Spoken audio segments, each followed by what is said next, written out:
we're here on the border, and what you can see in the background is Jordan, so Jordanian territory, and where Sheila and I are stood is Israeli territory. And this is a unique enterprise because that bridge you can see there, a bridge between Jordan and Israel, it's an unthinkable idea. But these are the real steps Israel's taking to try and maintain the peace in these lands. And I think it's an incredible thing for someone like us as outsiders, you imagine these two borders, they will never cross, you will never speak, we will never work together. But this is a really good example of how the Israelis are trying to maintain peace with actual business-related economic development. You know, this stretch of road that we had to take to get here along the Jordan River, it's the largest, longest border that Israel has, but it's also the most peaceful one, but it has not always been that way.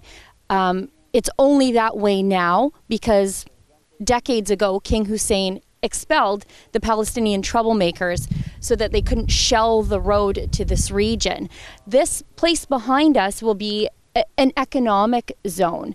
And, you know, as a Canadian, I think, you know, we're involved in trade with the Americans all the time, but that's just not the case for the Israelis. So I think this is the first step towards sort of westernizing their market. This place behind us, this back, I don't know if you can see it all the way back there, that's a Jordanian village, and in that village they have 50% unemployment.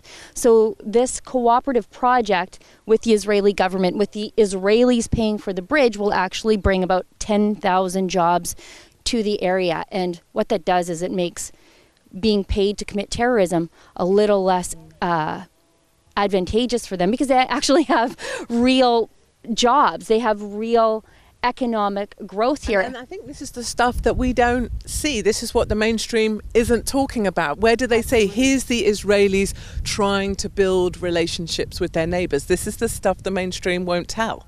And Israel also gets an economic benefit out of this because now they will have access to the Arab world for their products. So this is really peace through capitalism.